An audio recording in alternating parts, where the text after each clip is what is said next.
પારડીના પરિયા ખાતે ચોમાસાના પ્રથમ વરસાદમાં જ બુલેટ ટ્રેન પ્રોજેક્ટ નીચેના રસ્તાઓની હાલત બદતર। પારડી દમણી જાબા પરિયા અંબાજ થઈ વાપી સેલવાસને જોડતા મુખ્ય માર્ગ ઉપર ખાડાઓને લઈ વાહન ચાલકોને ભારે મુશ્કેલી। રોજના હજારો ભારે વાહનો પસાર થતા બિસ્માર માર્ગને લઈ સ્થાનિક વિદ્યાર્થીઓ નોકરિયાતોને અકસ્માતનો ભય હોવાનું જણાવતા જયેશ પટેલ।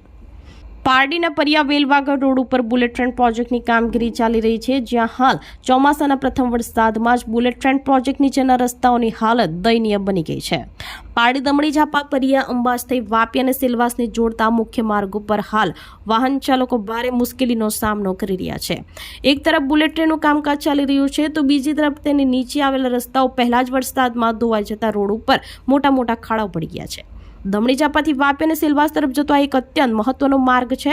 અહીંથી દરરોજ હજારો નોકરિયાત વર્ગ, શ્રમિકો અને શાળાએ જતા વિદ્યાર્થીઓ પસાર થાય છે, પરંતુ હાલ સ્થિતિ એ છે કે રસ્તામાં ખાડો છે કે ખાડામાં રસ્તો તે ઓળખવું મુશ્કેલ બની ગયું છે।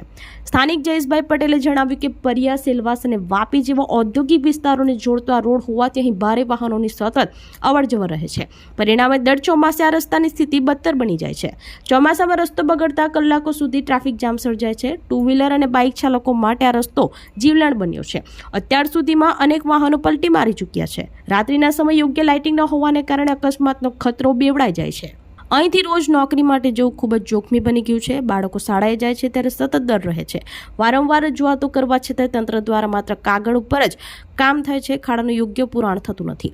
અનેક રજૂઆતો છતાંય પણ પરિસ્થિતિ જસની તસ છે। સ્થાનિક રહીશોને વાહન ચાલકોની એક જ માંગ છે કે સરકાર અને સંબંધિત તંત્ર દ્વારા તાત્કાલિક ધોરણે આ ખાડાઓનું યોગ્ય પુરાણ કરવામાં આવે અને રાત્રિના સમયે લાઇટની વ્યવસ્થા કરવામાં આવે, જેથી કરીને કોઈ મોટો અકસ્માત સર્જાય તે પહેલા લોકોની સુરક્ષા સુનિશ્ચિત થઈ શકે।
મારું નામ જયેશભાઈ વસંતભાઈ પટેલ।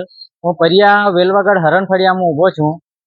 અહીંયા પરિયા વેલવાગઢ આ જે બુલેટ ટ્રેનનું કામ ચાલે છે એની નીચે એટલા ખાડાઓ પ્રથમ વરસાદમાં જ ધોવાઈ ગયા છે કે અહીંના એટલું બધું ટ્રાફિક છે કે વાપીને જે નોકરી કરવા માટે જે અપડાઉન કરતા છે લોકો મોસ્ટ ઓફલી પારડી દમણી ઝાપાથી લઈને અહીંયાથી અવર જવર થાય અને અહીંયા એટલું બધું ટ્રાફિક થાય છે અને કેટલા લોકો અહીંયા એક્સિડન્ટ થયા છે અને કેટલા લોકોના પગ પણ ભાંગી ગયા છે।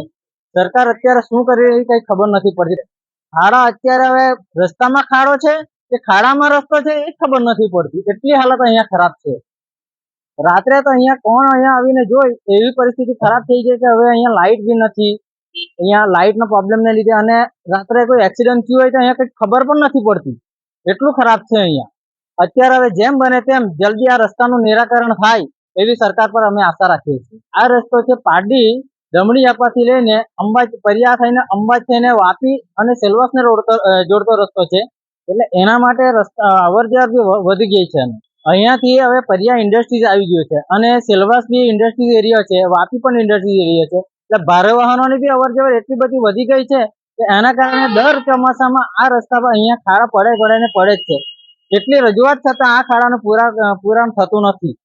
અત્યારે અહીંયાથી નાના બાઇક જો જતી હોય ને તો નાના બાઇકને બહાર કાઢવું એટલી બધી મુસીબત છે અને નાના બાઇકો પલટી મારવાનો ચાન્સ પૂરેપૂરો થઈ ગયો છે અને કેટલી તો અમારા નજરો સમક્ષ ગાડી પલટી મારી છે। અંતે એટલી આશા રાખીએ છીએ કે આ સરકાર જેમ બને તેમ આ ખાડાનું પુરાણ કરે કારણ કે આ રસ્તો નોકરિયાત વર્ગ તો ખરો જ, અને સ્કૂલના વિદ્યાર્થી લોકો પણ આ રસ્તે અપડાઉન કરે છે. આપણી સંકલ્પ ન્યૂઝ ચેનલને સબસ્ક્રાઇબ અને લાઇક કરો, બેલ આઇકન દબાવો જેથી આવનાર ન્યૂઝ અપડેટ્સની નોટિફિકેશન આપના મોબાઈલ પર સૌથી પહેલા પહોંચે. Like, subscribe and share the video.